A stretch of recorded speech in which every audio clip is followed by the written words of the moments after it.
नमस्कार आप सभी को, स्वागत है आपका हमारे इस प्लेटफ़ॉर्म पर UP triple SC Uttar Pradesh अधीनस्थ सेवा चयन आयोग में जो आपकी आगे आने वाली परीक्षाएँ हैं, हर एक परीक्षा में आपका कंप्यूटर और यूपी जीके ये कॉमन पूछे जा रहे हैं। कंप्यूटर 15 अंकों का और यूपी जीके 20 अंकों का, यानी टोटल आपके 35 अंक ये कन्फर्म है कि ये पूछे ही जाएँगे, ठीक है? और अब आपको लेवल भी पता लग गया होगा कंप्यूटर का क्या लेवल है और यूपी जीके का। तो अभी एक परीक्षा हुई थी उत्तर प्रदेश में यूपी ट्रिपल एससी के द्वारा एनफोर्समेंट कांस्टेबल की। उसमें कंप्यूटर के कैसे सवाल आए थे, उन्हीं को आज हम लोग डिस्कस करेंगे और कुछ इसी प्रकार के कंप्यूटर के सवाल आपको आगे आने वाली परीक्षाएँ जो भी हैं, चाहे वो जूनियर असिस्टेंट हो या फिर और भी परीक्षाएँ, तो इन क्वेश्चंस के आस-पास ही आपको क्वेश्चंस वहाँ भी देखने को मिलेंगे। तो ये जो क्वेश्चंस हैं, इनके हर पहलू को हम लोग डिस्कस करेंगे। क्वेश्चन नंबर 101 से लेकर 150 तक सवाल पूछे गए हैं केवल और केवल कंप्यूटर के। चलिए शुरू करें क्वेश्चन नंबर 101 से। इसमें देखो कह रहा है कोर टू डुओ, ये किससे संबंधित है? आपने अगर हमारे एप्लीकेशन में कंप्यूटर और यूपी जीके का बैच अवेलेबल है, अगर वहाँ पर आपने कंप्यूटर पढ़ा होगा, तो जो इस प्रकार के सवाल हैं, वो डायरेक्ट आपको हाँ उस सिलेबस से मिलेंगे। जैसे ये लिखा है कोर टू डुओ, ये कह रहा है किससे संबंधित है? आओ देखो इसको ज़रा समझते हैं। कोर टू डुओ, ठीक है? ये है क्या? एक मैंने टॉपिक आपको पढ़ाया था प्रोसेसर, याद आ रहा होगा आपको। इस प्रोसेसर के मैंने कुछ प्रकार बताए थे। और प्रोसेसर के कौन-कौन से प्रकार थे? सबसे पहले मैंने बताया था सिंगल कोर प्रोसेसर। और ध्यान रखिएगा ये कोर क्या होता है? कोर से भी सवाल आपसे पूछा गया है यूपी ट्रिपल एससी के द्वारा। अभी हाल ही के जो परीक्षाएँ हुई हैं, उनमें एक सवाल कोर से भी पूछा जा चुका है। तो कोर क्या होता है?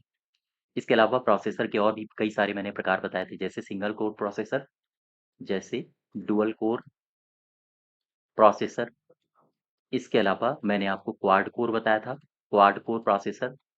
मैंने आपको बताया था हेक्सा कोर प्रोसेसर कि इसमें कितने कोर होते हैं, वगैरह-वगैरह बहुत सारे डिटेल मैंने आपको बताई हुई थी। तो ये सारे के सारे इम्पोर्टेंट हैं। हेक्सा कोर के बाद मैंने आपको बताया था ऑक्टा कोर प्रोसेसर, ठीक है? इसके अलावा मैंने आपको बताया था डेका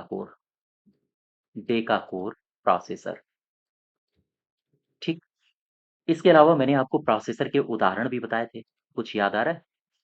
प्रोसेसर के उदाहरण और कौन-कौन से उदाहरण थे? जैसे मैंने आपको बताया था इंटेल 4004, इंटेल 8080 या 8087 या फिर 8088, ठीक? ये एग्ज़ाम्पल्स हैं। जैसे मैंने आपको बताया था पेंटियम 2, पेंटियम वर्ज़न 3 और 4। मैंने आपको सेलेरॉन, ये डायरेक्ट सवाल पूछे जाते हैं, ये आपसे पूछा जाएगा सेलेरॉन 4 क्या है? और नीचे ऑप्शन दे देगा। तो सेलेरॉन 4 या सेलेरॉन। इसके अलावा मैंने कोर के भी कई सारे वर्ज़न्स आपको बताए थे, जैसे कोर डुओ। मैंने एक वर्ज़न आपको बताया था कोर 2 डुओ, ठीक? ये डायरेक्ट वहीं से उठा लिया गया है ना? और इसके अलावा और भी कई सारे एग्ज़ाम्पल्स हैं जो आप ध्यान दोगे। जैसे मैंने आपको बताया था i3 कोर, आपसे ये भी पूछा जा सकता है कि i3 कोर क्या है? जैसे मैंने आपको बताया था i5 कोर, ठीक है?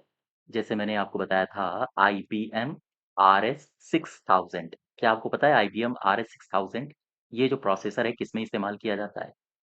जैसे एक मैंने आपको बताया था टेका अल्फा 21064 और 21164।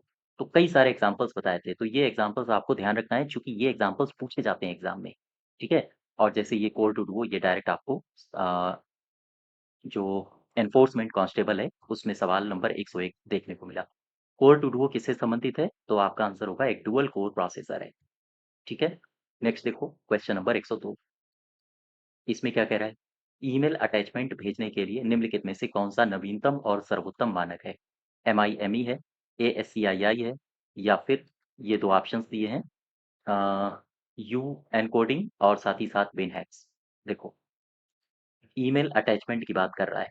इसमें जो पहला ऑप्शन आपको दिया गया है एमआईएमई, सबसे पहले इसको समझते हैं। इसका पूरा नाम क्या है? आप बताओगे मल्टीपर्पज़, आई फॉर हो जाएगा इंटरनेट और एम मतलब क्या है? ये हो जाएगा मेल और फिर आगे लिखा है ई, ई फॉर हो जाएगा एक्सटेंशन, एक्सटेंशन, ठीक है? इसका पूरा नाम याद रखना, मल्टीपर्पज़ इंटरनेट मेल एक्सटेंशन। सवाल ये है कि इसका इस्तेमाल होता कहाँ पर है? तो आप बताओगे इसका उपयोग होता है, इसका उपयोग आम तौर पर वीडियो और ऑडियो डेटा भेजने के लिए होता है। वीडियो और ऑडियो,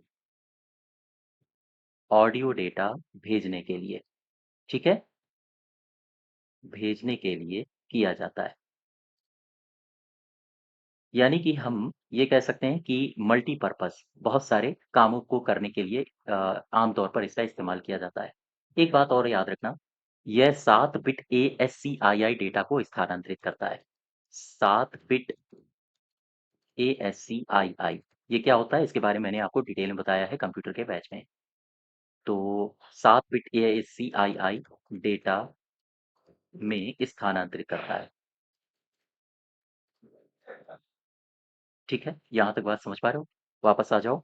तो आपसे सवाल पूछा था ईमेल अटैचमेंट भेजने के लिए मल्टीपर्पज़ के रूप में कौन-सा सर्वोत्तम मानक है?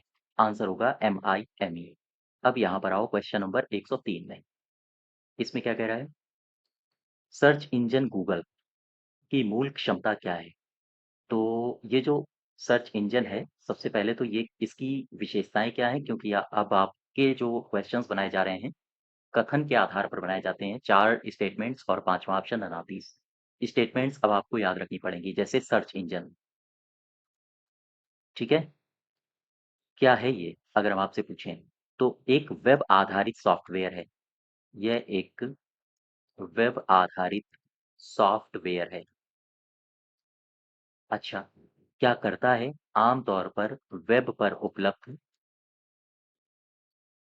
यह वेब पर उपलब्ध जानकारी को खोजता है, जानकारी को सर्च करता है या हम कहें खोजता है, ठीक है? अब अगर हम आपसे पूछें कि मुझे बताओ सर्च इंजन की कार्यप्रणाली, सर्च इंजन की कार्यप्रणाली, क्या बता सकते हो आप सर्च इंजन की कार्यप्रणाली? इसमें आपको 4 पॉइंट्स याद रखने हैं। ये चारों पॉइंट्स मैंने डिटेल में बताए हैं, जैसे क्राउलिंग, इसी क्रम में याद रखोगे। इंडेक्सिंग, क्राउलिंग क्या होता है, इंडेक्सिंग क्या होता है, आपको डिटेल मैंने आपको बताया हुआ है, तो ये चीज़ें आप रिवीज़न करिए। जैसे मैंने बताया है सर्चिंग, इसके बाद और फिर क्या बताया है?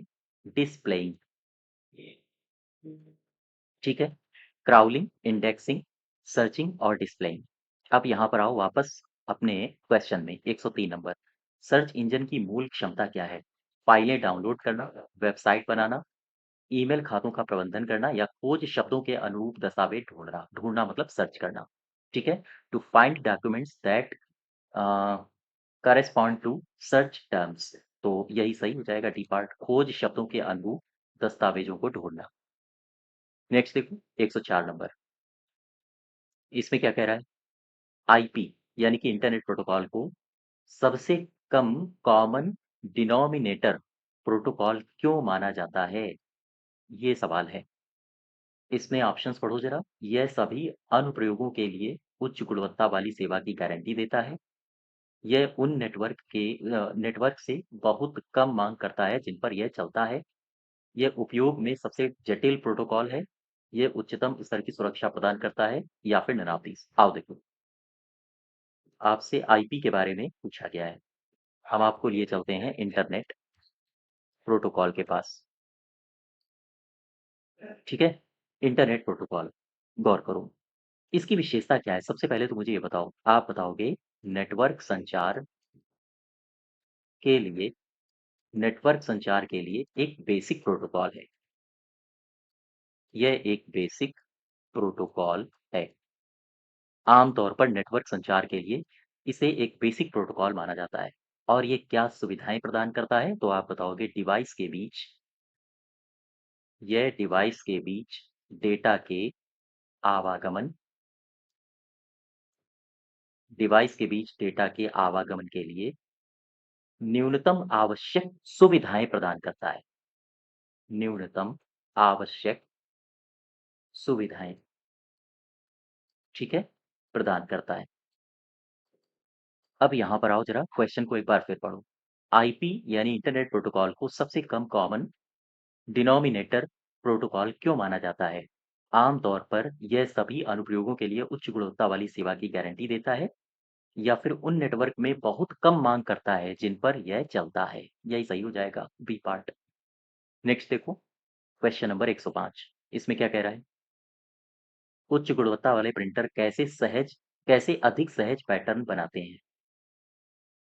उच्च गुणवत्ता वाले जो प्रिंटर होते हैं, वो कैसे अधिक सहज पैटर्न बनाते हैं? रंगों की संख्या बढ़ा के, बड़े आकार के कागज का उपयोग करके, या समग्र प्रिंट गति को कम करके, या आसन्न बिंदुओं को ओवरलैप करने की अनुमति देने के लिए बिंदुओं की स्थिति को स्थानांतरित करके ये सहज पैटर्न बनाते हैं। तो डी पार्ट सही हो जाएगा। एक बात समझो, प्रिंटर वाले टॉपिक में जाओ। प्रिंटर का मतलब है जो मैं आपको आउटपुट डिवाइस जो मैंने आपको पढ़ाई थी, उस टॉपिक में जाओ और मैंने आपको वहाँ प्रिंटर बताया था, प्रिंटर क्या होता है और इसके टाइप्स बताए थे। और आप एनफोर्समेंट कांस्टेबल का जब आपने पेपर देखा होगा, जिन्होंने दिया होगा उन्होंने तो देखा ही होगा, अगर नहीं दिया है फिर भी आप देखिए। जितने भी दिसंबर से नई एजेंसी के द्वारा परीक्षाएं हुई हैं, उनमें यूपी स्पेशल और साथ ही साथ कंप्यूटर किस स्थिति में पूछा जा रहा है, किस स्तर से पूछा जा रहा है, बहुत अ, अध्ययन की आवश्यकता है। ठीक है। अब जैसे इसमें पूछा था प्रिंटर, अब आप जब इस पेपर को देखोगे तो प्रिंटर से सवाल बहुत सारे पूछे गए हैं। Inkjet printer, dot matrix printer, printer क्या होता है, प्रिंटर की विशेषताएं क्या होती हैं, बहुत सारे सवाल पूछे गए हैं। जैसे लेजर प्रिंटर, अन्य सवाल। तो अब यहाँ से एक बात समझो, प्रिंटर में मैंने आपको बताया क्या था? मैंने आपको 2 टाइप्स बताए थे। एक बताया था इम्पैक्ट प्रिंटर, और दूसरा क्या बताया था? Non impact non impact printer. ठीक? एक तो इम्पैक्ट और दूसरा नॉन इम्पैक्ट। अब मैंने आपको बताया था इम्पैक्ट प्रिंटर में 2 पार्ट, कौन-कौन से? एक मैंने बताया था कैरेक्टर प्रिंटर, और दूसरा कौन-सा बताया था? दूसरा बताया था लाइन प्रिंटर। याद आ रहा है कुछ? अब ये जो कैरेक्टर प्रिंटर था, इसमें भी मैंने कुछ एग्ज़ाम्पल्स आपको दिए थे, जैसे dot matrix dot matrix printer, ठीक है? और इसके अलावा एक मैंने आपको टाइप दिया था, ये एग्ज़ाम्पल बताया था डेज़ी व्हील प्रिंटर का। अच्छा, यहाँ पर आओ, लाइन प्रिंटर मैंने क्या बताया था? इसमें मैंने आपको 3 एग्ज़ाम्पल्स दिए थे, जैसे ड्रम प्रिंटर, चेन प्रिंटर और इसके अलावा बैंड प्रिंटर, ठीक है? अब यहाँ पर आओ, नॉन इम्पैक्ट प्रिंटर में मैंने क्या-क्या बताया था? इसमें बताया था इंकजेट प्रिंटर, इसके अलावा थर्मल प्रिंटर, इसके अलावा लेज़र प्रिंटर लेज़र प्रिंटर। इनके बारे में भी क्या-क्या विशेषताएँ हैं लेज़र प्रिंटर की? लेज़र प्रिंटर से आपको एक सवाल और मिलेगा इसी एनफोर्समेंट कांस्टेबल में, आगे जैसे ही हम बढ़ेंगे, यहाँ से भी एक सवाल मिलेगा और एक सवाल आपको डॉट मैट्रिक्स में भी पूछा गया था। तो प्रिंटर से 4 से 5 सवाल पूछे गए थे, ठीक है? तो ये टॉपिक काफ़ी आपके लिए महत्वपूर्ण है। इसकी विशेषताएँ क्या होती हैं, सारा का सारा मैंने आपको पढ़ाया हुआ है।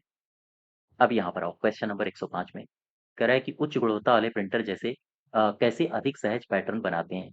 आंसर हो जाएगा आसन्न बिंदुओं को ओवरलैप करने की अनुमति देने के लिए बिंदुओं की स्थिति को स्थानांतरित करके ये सहज पैटर्न बनाते हैं।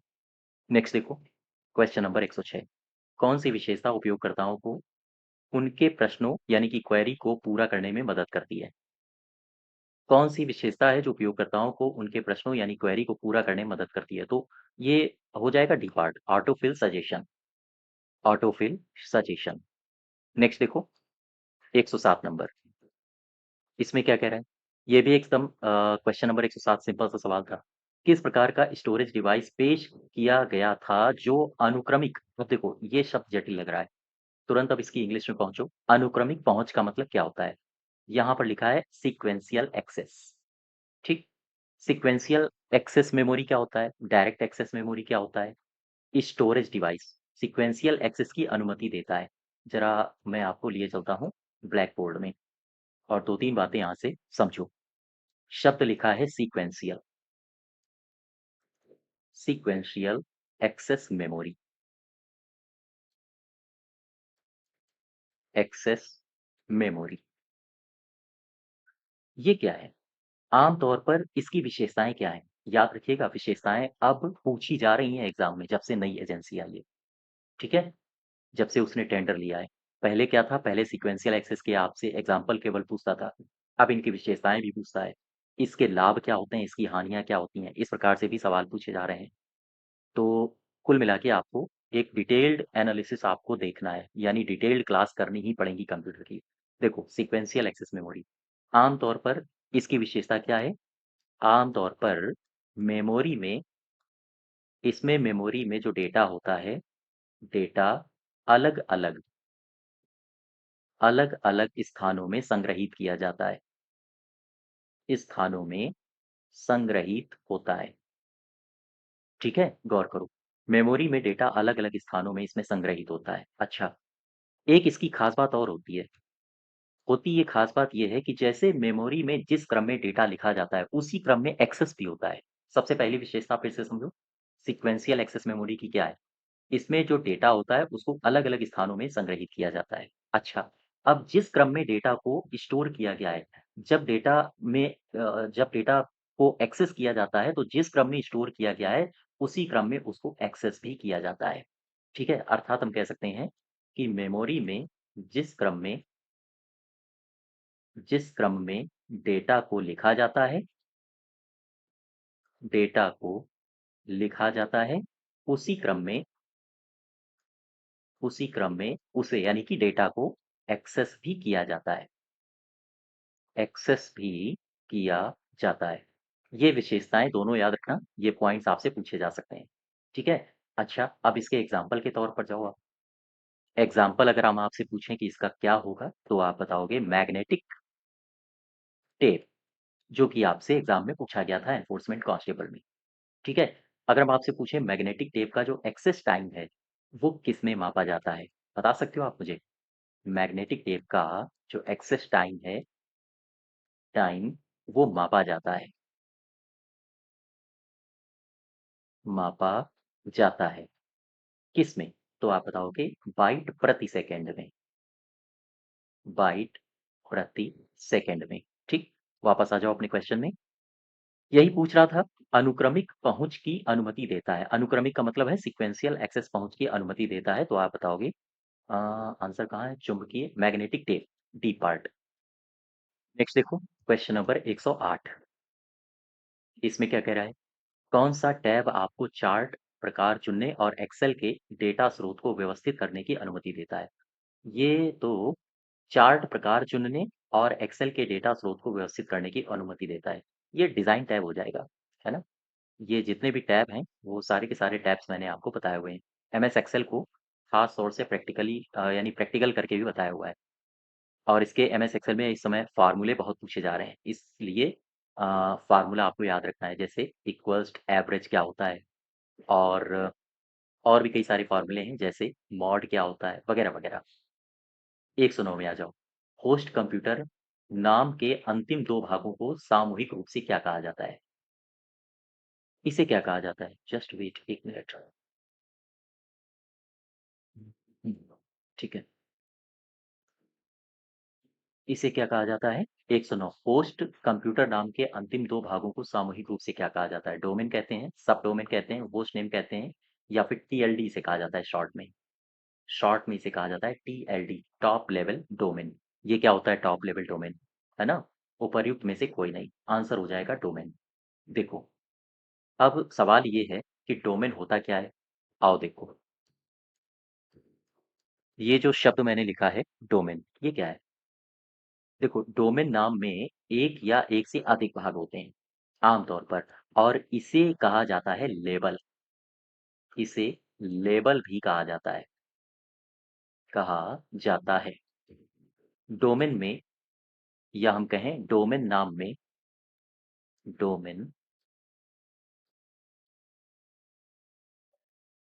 डोमेन नाम में एक या अधिक भाग होते हैं। एक या अधिक भाग होते हैं। ठीक है? आमतौर पर इसे लेबल भी कहा जाता है। इसमें कुछ शब्दावलियां मैंने आपको बताई थी।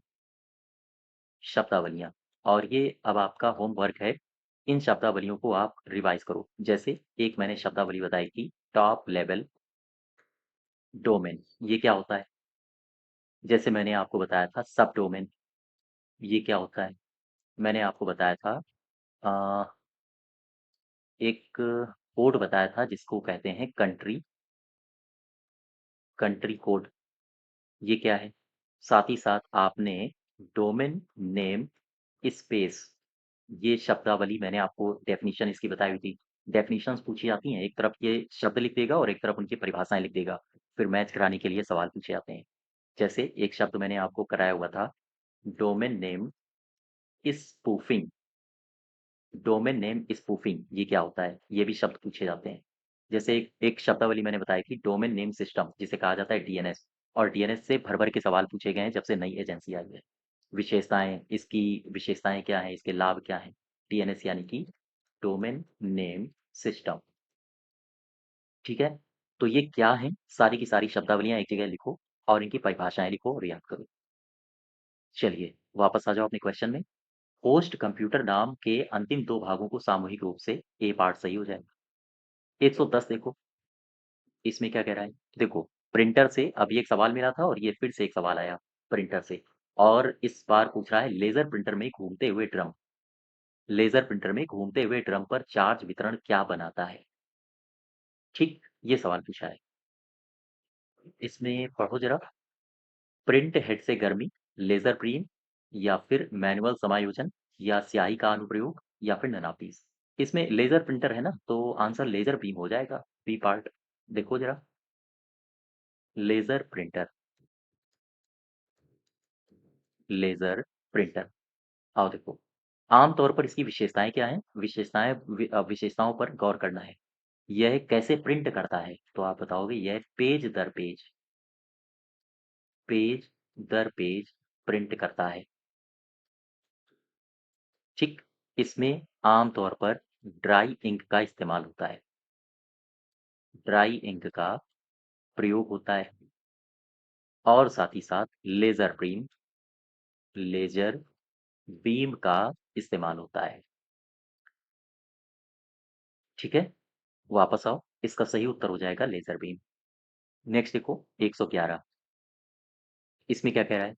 ईमेल स्वरूपण के संबंध में माइक्रोसॉफ्ट आउटलुक क्या सुविधाएँ प्रदान करता है?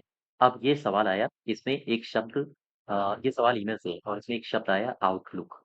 सबसे पहले तो इसके बारे में जानो, ये है क्या? ये लिखा है आउटलुक, ठीक है? आम तौर पर ये एक ईमेल सेवा है और ये कौन दे रहा है? अगर हम आपसे सेवा प्रदाता का नाम पूछें तो आप बताओगे माइक्रोसॉफ्ट और ये सवाल भी पूछा गया है। माइक्रोसॉफ्ट अर्थात माइक्रोसॉफ्ट द्वारा प्रदान की जाने वाली प्रदान की जाने वाली ईमेल सेवा है, ठीक?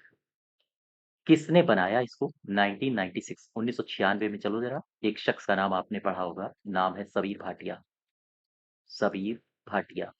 तो ये जनाब थे सबीर भाटिया और एक इनके साथ एक सहयोगी और थे, नाम था जैक स्मिथ। तो सबीर भाटिया और जैक स्मिथ ने सबसे पहले इसे हॉटमेल को शुरू किया, हॉटमेल को शुरू किया था और फिर इसके बाद इस हॉटमेल को एक कंपनी ने अधिग्रहित कर लिया था और ये जो कंपनी है इसका नाम है माइक्रोसॉफ्ट, ठीक है? और ये जो माइक्रोसॉफ्ट है, इसी ने फिर बाद में इसको अधिग्रहित करके बोला कि अब इसका नाम आउटलुक है। तो आम तौर पर इसकी एक विशेषता और है, इसे एमएस वर्ड को ईमेल संपादक के रूप में आम तौर पर इसका इस्तेमाल किया जाता है। अर्थात हम कह सकते हैं कि इसमें एमएस वर्ड को ईमेल संपादक ईमेल संपादक के रूप में प्रयोग किया जाता है, प्रयोग किया जाता है। ठीक है? अब वापस आ जाओ अपने क्वेश्चन में। ईमेल स्वरूपण के संबंध में माइक्रोसॉफ्ट आउटलुक क्या सुविधा प्रदान करता है? यह अनुलग्नकों का समर्थन नहीं करता। यह केवल प्लेन टेक्स्ट की अनुमति देता है। यह केवल एचटीएमएल का उपयोग करके ईमेल को प्रतिरूपित करता है या ईमेल संपादक के रूप में माइक्रोसॉफ्ट वर्ड का एमएस वर्ड का उपयोग करता है। यही सही हो जाएगा, है ना? अभी मैंने आपको बताया था, आम तौर पर इसमें एमएस वर्ड में ईमेल संपादक के रूप में इसका इस्तेमाल किया जाता है। तो डी पार्ट सही हो जाएगा। नेक्स्ट देखो, क्वेश्चन नंबर 112 देखो, कह रहा है पहली पीढ़ी के कंप्यूटरों में इस्तेमाल की जाने वाली मुख्य मेमोरी डिवाइस क्या थी? तो मैं आपको लिए चलता हूँ पीढ़ियों में और जो कंप्यूटर में शुरुआती जो चैप्टर्स हैं, उनमें मैंने आपको पीढ़ियाँ बताई थी या कंप्यूटर के इतिहास में कुछ पीढ़ी बताई थी और उनमें इस्तेमाल किया जाने वाला जो हार्डवेयर था वो बताया था। तो जैसे पहली पीढ़ी, फर्स्ट पीढ़ी में इस्तेमाल होता था निर्वात ट्यूब, ठीक है? दूसरी पीढ़ी मैंने क्या बताया था? सेकंड। दूसरी पीढ़ी में बताया था ट्रांजिस्टर और इसके अलावा थर्ड पीढ़ी में याद करो ज़रा, इसमें मैंने आपको आईसी चिप बताया था। फोर्थ पीढ़ी में, फोर्थ जनरेशन इसमें वीएलएसआई चिप या फिर आप इसे माइक्रो प्रोसेसर भी इसका इस्तेमाल किया जाता था, ठीक? और वीएलएसआई क्या है? वेरी लार्ज स्केल इंटीग्रेशन, याद रखो, ये भी पूछा जाता है। Very large scale integration. अब मैं आपको लिए चलता हूँ फिफ्थ जनरेशन में। फिफ्थ जेन में क्या बताया था? ULSI chip. और ये जो यूएलएसआई है, इसका पूरा नाम क्या है? अल्ट्रा लार्ज स्केल इंटीग्रेशन, ठीक है? Ultra large scale integration. यहाँ पर आओ, पहली पीढ़ी कंप्यूटरों में इस्तेमाल की जाने वाली प्रमुख मेमोरी डिवाइस कौन सी थी? ट्रांजिस्टर या फिर चुंबकीय डिस्क, एकीकृत सर्किट और चुंबकीय ड्रम, यही सही हो जाएगा, चुंबकीय ड्रम। नेक्स्ट देखो, 113, इंटरनेट बनाने वाले नेटवर्क में किस रूटिंग प्रोटोकॉल का उपयोग किया जाता है? आपने इंटरनेट प्रोटोकॉल में कुछ मैंने आपको शब्दावलियाँ बताई थी। कौन-कौन सी शब्दावलियाँ बताई थी? जैसे मैंने आपको एक शब्दावली बताई थी ईजीपी, याद करो। इंटरनेट प्रोटोकॉल वाले चैप्टर में नोट्स निकाल के आप पढ़िए उसको। ईजीपी क्या है? इसको कहते हैं exterior gateway protocol. E for exterior, G for gateway, P for protocol, ठीक है? एक्सटीरियर गेटवे प्रोटोकॉल, याद आ रहा है कुछ? अब ये जो एक्सटीरियर गेटवे प्रोटोकॉल है, आम तौर पर इसकी विशेषता क्या है? आम तौर पर ये ऑटोनॉमस सिस्टम को इंटरकनेक्ट करने के लिए ईजीपी का उपयोग किया जाता है। फिर से समझो, आम तौर पर ऑटोनॉमस ऑटोनॉमस सिस्टम को इंटरकनेक्ट इंटरकनेक्ट करने के लिए ईजीपी का उपयोग किया जाता है। ठीक है? एक शब्द मैंने और आपको बताया था, कुछ आपको अगर याद हो, तो मैंने एक शब्द बताया था आपको बीजीपी। ये बीजीपी क्या है? इसको बोलते हैं बॉर्डर गेटवे प्रोटोकॉल, याद करो। और ये जो ईजीपी है, जिसे कहते हैं एक्सटीरियर गेटवे प्रोटोकॉल, इसे बीजीपी के द्वारा प्रतिस्थापित किया गया था कालांतर में। तो ये है बीजीपी। बीजीपी को बोलते हैं बॉर्डर गेटवे प्रोटोकॉल और ईजीपी को कहा जाता है एक्सटीरियर गेटवे प्रोटोकॉल, ठीक है? इसके अलावा और भी कई सारे रूटिंग प्रोटोकॉल्स हैं, जैसे एक्सटीरियर गेटवे प्रोटोकॉल, इंटीरियर या link state protocol, distance vector routing. जैसे यहाँ पर आओ, एक शब्द लिखा है डिस्टेंस वेक्टर रूटिंग,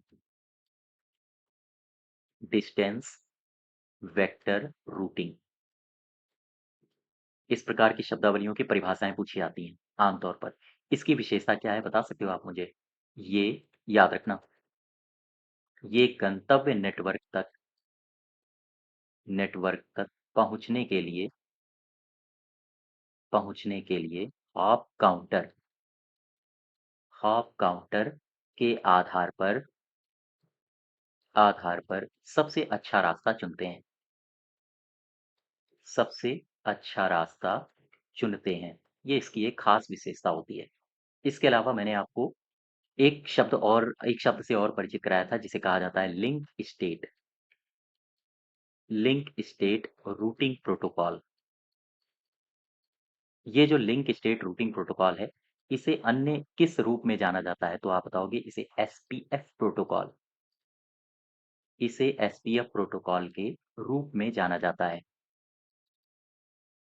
ठीक है? जाना जाता है। अगर आपसे एसपीएफ के बारे में पूछ ले, मुझे बताओ एसपीएफ क्या है? तो आप क्या बताओगे?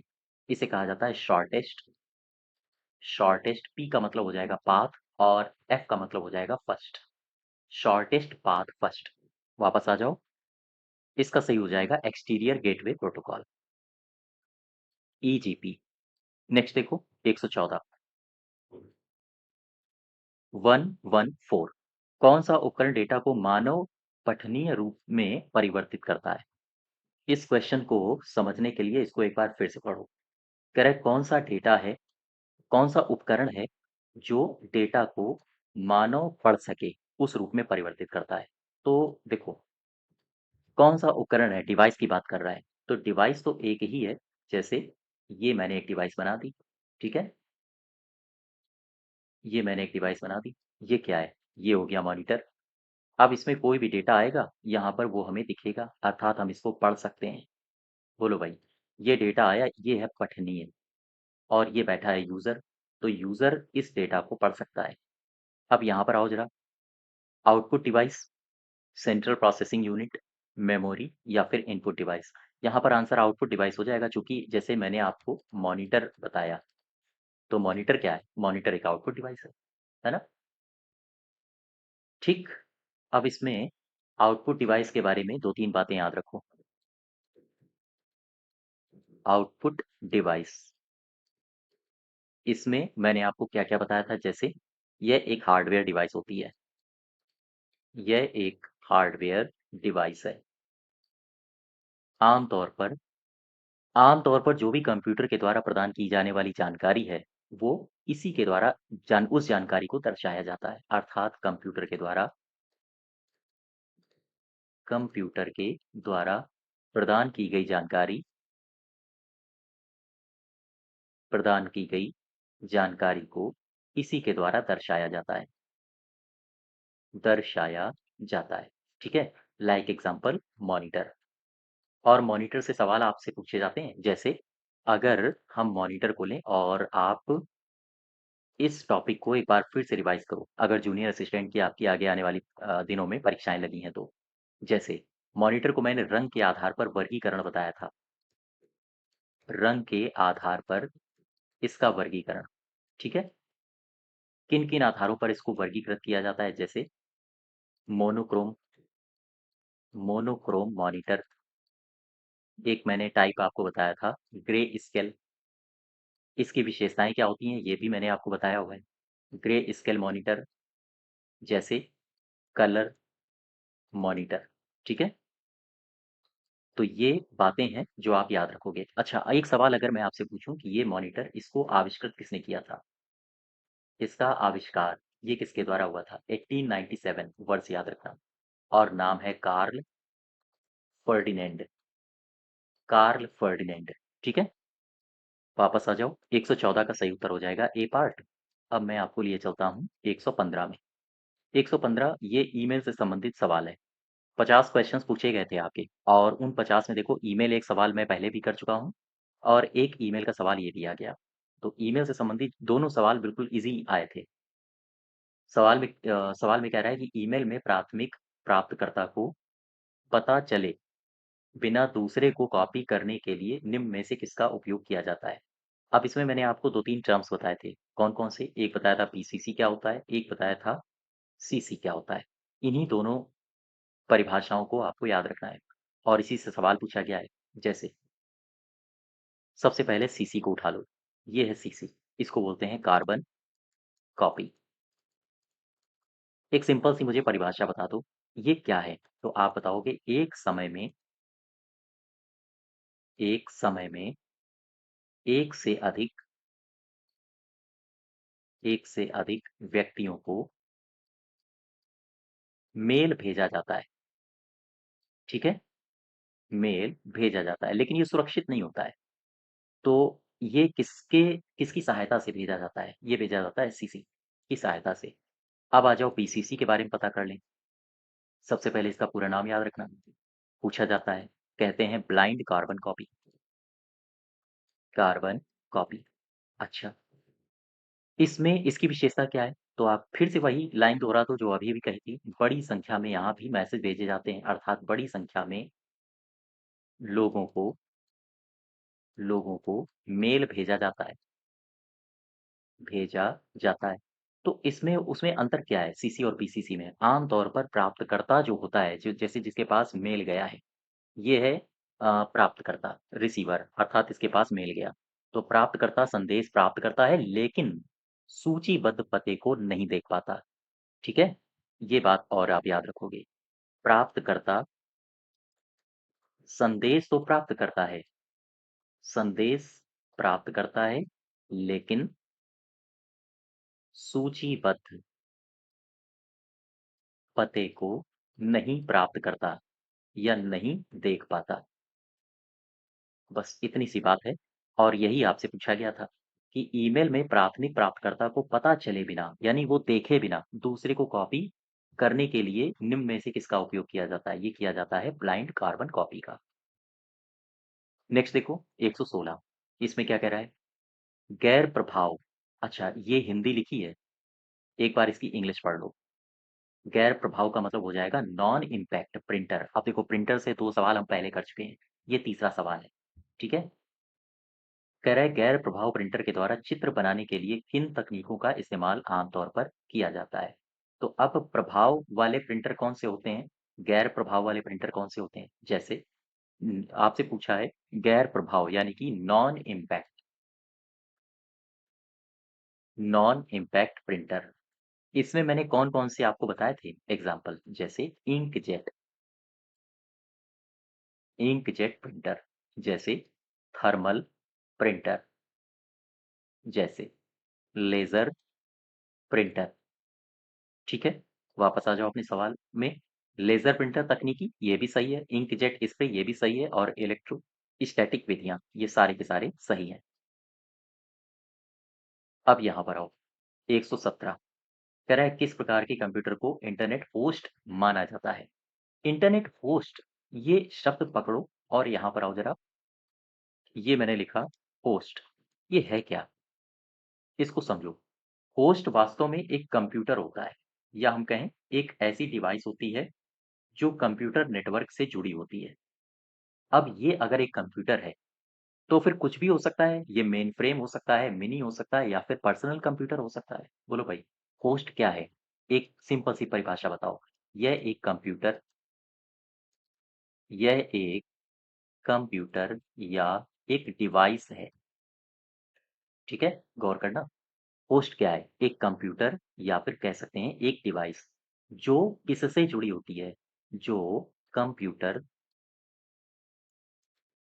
जो कंप्यूटर नेटवर्क से जुड़ा होता है, ठीक? आम तौर पर नेटवर्क से जुड़ा होता है और होस्ट एक सर्वर के रूप में भी काम करता है, एक सर्वर की भांति कार्य करता है। और चूंकि कंप्यूटर है तो फिर हम इसमें कह सकते हैं कि मेन फ्रेम कंप्यूटर हो सकता है, मेन फ्रेम कंप्यूटर या फिर मिनी कंप्यूटर या फिर पर्सनल कंप्यूटर। बोलो भाई, पर्सनल कंप्यूटर, ठीक है? वापस आ जाओ, फिर से सवाल पढ़ो। किस प्रकार के कंप्यूटर को इंटरनेट होस्ट माना जा सकता है? तो मेन फ्रेम भी हो सकता है, मिनी भी हो सकता है या फिर पर्सनल भी हो सकता है, ठीक? नेक्स्ट देखो क्वेश्चन नंबर 118 आईआईओटी का विस्तार करें। इंटरनेट ऑफ थिंग्स में मैंने इसकी विशेषताएं भी बताई थी आपको। इंटरनेट ऑफ थिंग्स जब आप चैप्टर पढ़ोगे वहां पर इसकी विशेषताएं भी दी गई हैं और याद रखिएगा सवाल इससे पूछे जाते हैं। प्रीवियस जो डेज में पूछे गए नई एजेंसी के द्वारा कराई गई परीक्षाएं हैं, इंटरनेट ऑफ थिंग्स से बहुत सारे सवाल आए हैं। आईओटी से आर्टिफिशियल इंटेलिजेंस से बहुत सारे सवाल आए हैं। साथ ही साथ डीप लर्निंग से बहुत सारे सवाल पूछे गए हैं। तो जितने पूछे गए हैं उन सबको एक जगह कलेक्ट करके और उनका पेज तैयार करो। कहाँ तक सवाल पूछे गए हैं, किस स्तर तक पूछे गए हैं, है ना? चलिए, आईओटी इंटरनेट ऑफ थिंग्स के प्रकार आओ देखो। प्रकार मैंने क्या-क्या बताए थे? 3 मैंने प्रकार बताए थे, याद करो। एक मैंने कहा था कंज्यूमर कंज्यूमर आईओटी, ठीक?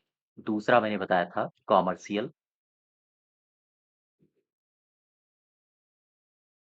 Commercial IoT. और तीसरा टाइप बताया था इंडस्ट्रियल इंडस्ट्रियल आईओटी। ये आईओटी क्या है? इसको कहते हैं इंटरनेट ऑफ थिंग्स। ठीक है? और ये है इंडस्ट्रियल। तो अब अगर इसको हम एक शॉर्ट फॉर्म में तब्दील करें तो ये ऐसे लिख सकते हैं आईआईओटी। इसी आईआईओटी को कहा जाता है इंडस्ट्रियल इंटरनेट ऑफ थिंग्स। यही लिखा है आईआईओटी। इसका विस्तार करो इंडस्ट्रियल इंटरनेट ऑफ थिंग्स। ठीक, यहाँ तक क्लियर हो गया। इसके अलावा भी मैंने आपको बहुत सारी बातें बताई थी इंटरनेट ऑफ थिंग्स में, और यहाँ से सवाल आपसे पूछे भी गए हैं प्रीवियस डेज में। जैसे मैंने आपको महत्वपूर्ण आईओटी प्लेटफॉर्म्स बताए थे। कुछ याद आ रहा है? और अगर नहीं आ रहा है तो इनको याद करो। बहुत सारे बताए थे, जैसे ये सवाल पूछे भी गए हैं। जैसे एक बताया था मैंने अमेज़न अमेज़न वेब सर्विस। और अमेज़न वेब सर्विस के अंतर्गत बहुत सारे प्लेटफ़ॉर्म्स बनाए गए हैं। फिर मैंने आपको बताया था माइक्रोसॉफ्ट माइक्रोसॉफ्ट एज़्योर। ये सवाल पूछा गया है, एज़्योर किसका प्लेटफ़ॉर्म है? इसके अलावा मैंने आपको ऑरेकल आईओटी के बारे में बताया था। मैंने आपको पार्टिकल प्लेटफ़ॉर्म के बारे में बताया था। साथ ही साथ आईआरआई वोरासिटी, इसके बारे में भी मैंने आपको बताया था। इसके अलावा थिंगवर्क्स, कुछ याद आ रहा है? थिंगवर्क्स, ठीक, थिंगवर्क्स आईआईओटी प्लेटफ़ॉर्म। साथ ही साथ गूगल क्लाउड,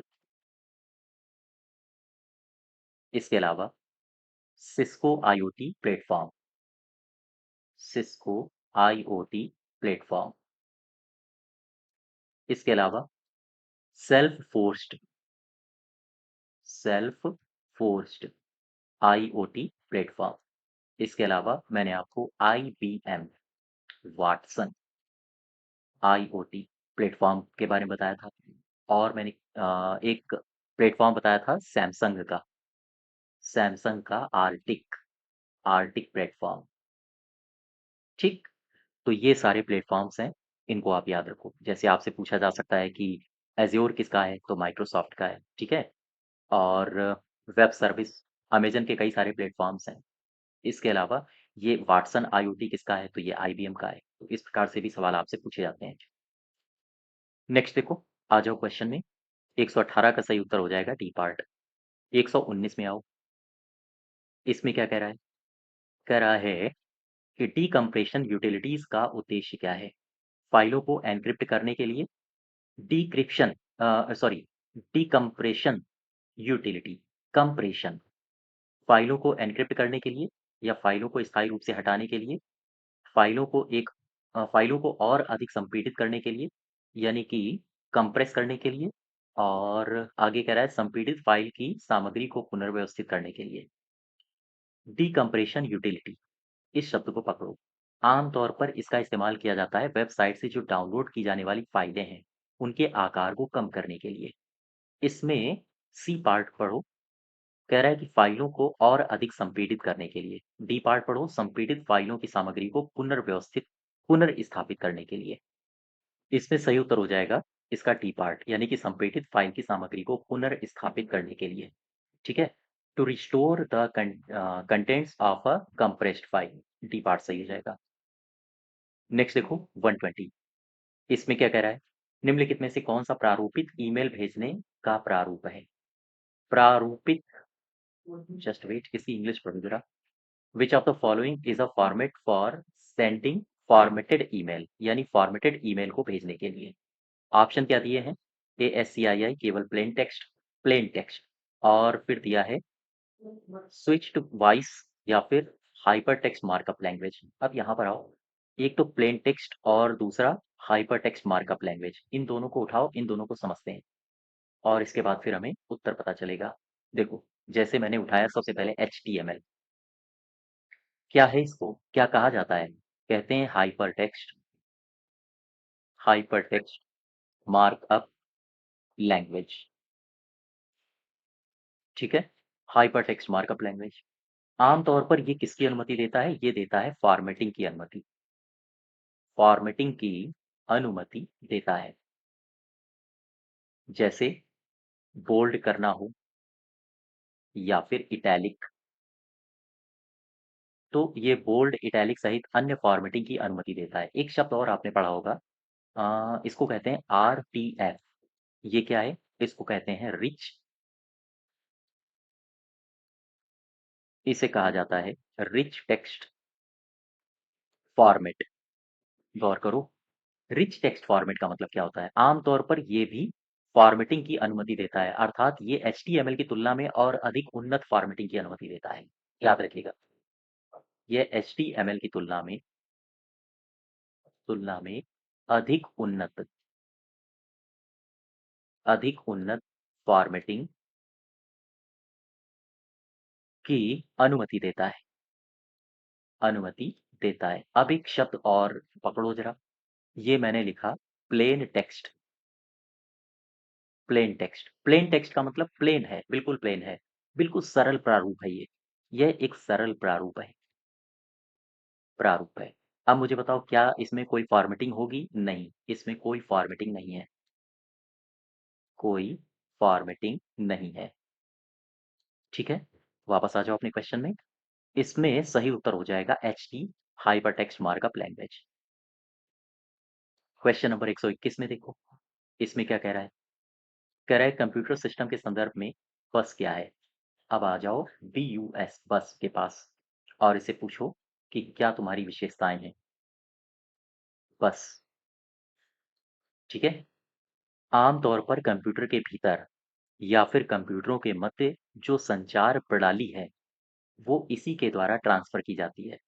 अर्थात हम ये कह सकते हैं, कंप्यूटर के भीतर या कंप्यूटरों के मध्य बस क्या है? वास्तव में बस संचार प्रणाली है। और इसी के माध्यम से जो घटक होते हैं, डेटा होते हैं, इसी के माध्यम से जो दो या दो से अधिक घटक होते हैं, उनके मध्य डेटा ट्रांसफर होता है। अर्थात कंप्यूटर के भीतर कंप्यूटर के भीतर या मध्य, या हम कहें कंप्यूटरों के मध्य, ठीक है, कंप्यूटरों के मध्य एक संचार प्रणाली है।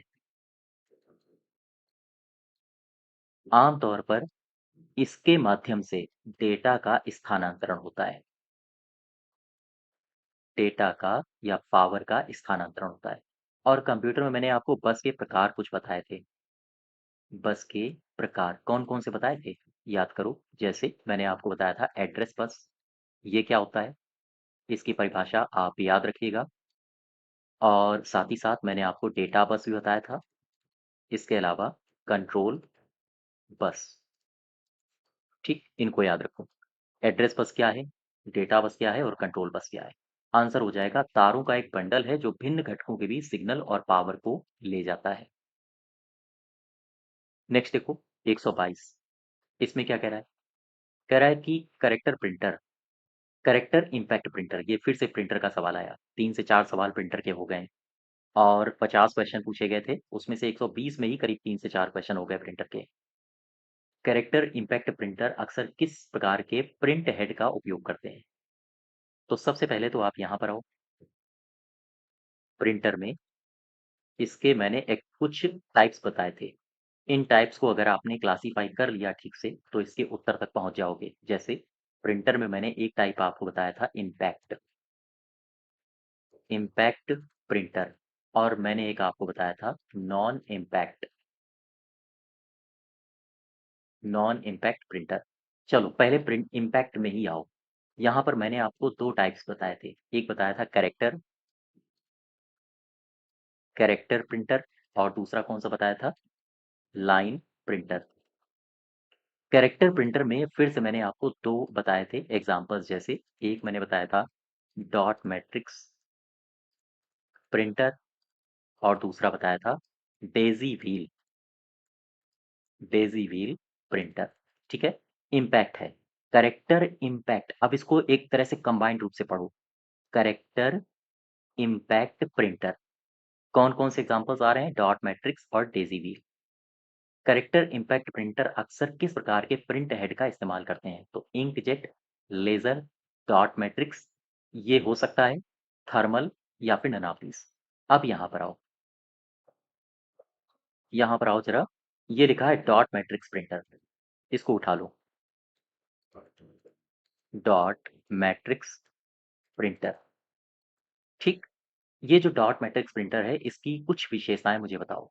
आम तौर पर इसे किसी अन्य नाम से भी जाना जाता है? हाँ, इसे क्या कहा जाता है? इसे कहा जाता है पिन प्रिंटर। इसे पिन प्रिंटर कहा जाता है, ठीक है? आम तौर पर इसमें कितनी प्रिंट होती हैं? जो प्रिंट हेड होता है, प्रिंट हेड में एक लाइन में लगभग कितनी पिन होती हैं? तो आप बताओगे 9 से लेकर 24 पिन। 9 से लेकर 24 पिन प्रिंट हेड के एक लाइन में होती हैं। प्रिंट हेड के एक लाइन में, ठीक है? इसका इस्तेमाल कहाँ पर होता है?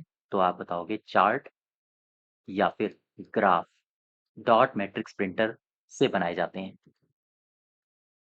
सी पार्ट इसका सही उत्तर हो जाएगा। 123 देखो, इसमें क्या कह रहा है? ब्लॉगिंग के लिए ऑफिस वर्ड 2007 में कौन सी नई सुविधा पेश की गई थी? वर्ड से सीधे ब्लॉगिंग, यही सही हो जाएगा। 2007 में कौन सी नई सुविधा पेश की गई थी? तो वर्ड से सीधे ब्लॉगिंग, अर्थात यूजर को सीधे वर्ड एप्लीकेशन के भीतर ब्लॉग पोस्ट लिखने और प्रकाशित करने की इसमें अनुमति दी गई थी। 124 124 में देखो, निम्नलिखित में से कौन सा बैंकिंग लेन-देन एईपीएस, ये क्या है? एईपीएस, एईपीएस के उपयोग एईपीएस का जब आप उपयोग करते हो तो कौन सी बैंकिंग सुविधा आपको दी जाती है? नकद निकासी भी मिलता है, बैलेंस इंक्वायरी भी मिलता है, नकद आप जमा भी कर सकते हो, ये सारे के सारे काम आप कर सकते हो। आओ देखो, बात हो रही है एईपीएस की। सबसे पहले एईपीएस, इसका पूरा नाम आपको पता हो, कहते हैं आधार इनेबल्ड पेमेंट सर्विस, या सॉरी, पेमेंट सिस्टम। आधार इनेबल्ड पेमेंट सिस्टम, ठीक है? आमतौर पर एईपीएस 6 प्रकार के लेन-देन की अनुमति देता है। 6 प्रकार के लेन-देन की अनुमति देता है, अनुमति देता है। भारत सरकार की जब आप साइट में जाओगे, तो वहाँ पर 6 प्रकार ही दिया गया है। इसलिए आपको भारत सरकार की ही साइट पर ध्यान देना है, ठीक है? 6 प्रकार के लेन-देन की अनुमति देता है। अच्छा, एक बात मुझे बताओ, इसमें इस जो ये एईपीएस सिस्टम है, इसमें ग्राहक को अ, कुछ आवश्यकता होती है। जैसे सपोज़ करो मैं एक शब्द यूज़ करूँ अगर, तो आम तौर पर ग्राहक को कुछ इनपुट की आवश्यकता होती है, अगर एईपीएस की उसे सुविधा लेनी है तो। जैसे यहाँ पर आओ, ऐसे मैं लिखता हूँ, ग्राहक को इसमें ग्राहक को निम्न इनपुट निम्न इनपुट की आवश्यकता होती है, आवश्यकता होती है। कौन-कौन सी? जैसे सबसे पहले बैंक का नाम और आधार संख्या उसे पता होनी चाहिए, अगर वो इसका इस्तेमाल कर रहा है एईपीएस का। इसके अलावा बायोमेट्रिक होती है, बायोमेट्रिक 3 स्टेप होंगे, ठीक है? यहाँ तक। अच्छा, एईपीएस में कौन-कौन सी बैंकिंग सेवाएँ दी जाती हैं? आओ देखो ज़रा। एईपीएस में बैंकिंग सेवाएँ, कौन-कौन सी बैंकिंग सेवाएँ दी जाती हैं? सबसे पहली, नकद जमा वो कर सकता है। कोई व्यक्ति अगर एईपीएस के माध्यम से बैंकिंग सेवाएँ ले रहा है, तो उसमें नकद जमा शामिल होगा। साथ ही साथ नकद निकासी भी कर सकता है, निकासी, ठीक है? इसके अलावा अगर वो बैलेंस अपना पूछताछ करना चाहता है, तो बैलेंस पूछताछ भी कर सकता है, पूछताछ। साथ ही साथ मिनी स्टेटमेंट, इसके अलावा आधार से फंड ट्रांसफ़र करा सकता है, फंड ट्रांसफ़र। इसके अलावा और कौन-सी इसे सुविधाएँ दी जाती हैं? जैसे डबल, आपने ऑथेंटिफ़िकेशन का नाम सुना होगा। ऑथेंटिकेशन यानी कि दोहरा, जिसे कहते हैं हिंदी में दोहरा प्रमाणीकरण, दोहरा प्रमाणीकरण, ये भी इसे सुविधा दी जाती है। साथ ही साथ भीम आधार पे, भीम आधार पे ये भी इसे सुविधा प्रदान की जाती है। तो नकद निकासी, बैलेंस इंक्वायरी, नकद जमा, ये सारी की सारी सुविधाएँ उसे एईपीएस के माध्यम से प्रदान की जाती हैं। ठीक? नेक्स्ट देखो 125 किस प्रकार का प्रिंटर नोजल के माध्यम से स्याही छिड़काव करता है? जस्ट वेट, फिर से इसको पढ़ो। किस प्रकार का प्रिंटर, ये फिर से प्रिंटर से सवाल आ गया, यानी 4-5 सवाल तो 125 में ही आ गए हैं। प्रिंटर नोजल के माध्यम से स्याही छिड़काव करता है। आओ देखते हैं। इसमें आपको मैं लिए चलता हूँ नॉन इम्पैक्ट प्रिंटर के पास। नॉन इम्पैक्ट प्रिंटर, इसकी विशेषताएं देखो। ये आमतौर पर प्रिंट कैसे करते हैं? तो आप बताओगे ये ऐसे प्रिंटर होते हैं, अर्थात ये प्रिंटर प्रिंट के दौरान कागज को नहीं छूते, नहीं छूते। इसमें कुछ एग्जांपल्स आपको याद रखना पड़ेगा, जैसे इंकजेट, इंकजेट प्रिंटर। जैसे आपने थर्मल प्रिंटर का नाम सुना होगा, जैसे आपने लेजर प्रिंटर का नाम सुना होगा। ठीक है, ये सारे के सारे नॉन इम्पैक्ट के ही एग्जाम्पल हैं। अब इसमें सबसे पहला उठा लो, जिसे कहते हैं इंकजेट प्रिंटर। Inkjet printer. अब ये इंकजेट प्रिंटर क्या है, क्या मुझे बता सकते हो? ये जो इंकजेट प्रिंटर है, इसकी विशेषताएं ध्यान रखना। आमतौर पर ये प्रिंट कैसे करता है, तो बताओगे नोजल की सहायता से। नोजल की सहायता से इसमें होता क्या है, इसमें होता है स्याही का छिड़काव। नोजल की सहायता से स्याही का या स्याही की बूंदों को, स्याही की बूंदों को कागज पर छिड़का जाता है, छिड़का जाता है और फिर चित्रों को कागज पर उकेरा जाता है। ठीक है, आमतौर पर इस प्रिंटर के माध्यम से जो भी प्रिंट आउट निकलता है वो अधिक स्पष्ट होता है। तो यही जो लाइन है, यही आपसे एग्जाम में पूछी गई थी। देखो फिर से, किस प्रकार का प्रिंटर नोजल के माध्यम से स्याही का छिड़काव करता है? आंसर हो जाएगा इंकजेट। ठीक है, ठीक है, यहाँ तक बात समझ पा रहे हो? तो क्वेश्चन नंबर ये 125 तक थे। नेक्स्ट इसके 25 क्वेश्चन हम लोग नेक्स्ट डे करेंगे। तो आज यहीं तक रखते हैं, और इसकी पीडीएफ के लिए आपको हमारे टेलीग्राम चैनल के का लिंक आपको दिया गया है। वहाँ से आप इसकी पीडीएफ को डाउनलोड कर सकते हो। इसके अलावा अगर आप यूपीजी के और कंप्यूटर का कॉम्बो बैच लेना चाहते हैं, तो कूपन कोड का इस्तेमाल करके आप हमारे एप्लीकेशन से इन दोनों बैचेस में जुड़ सकते हो। ठीक है, अगर आपको अलग अलग बैचेस लेने हो कंप्यूटर और यूपीजी के में, तब भी आप कूपन कोड का इस्तेमाल करके आप इन बैचेस को ले सकते हो। तो ठीक है, धन्यवाद।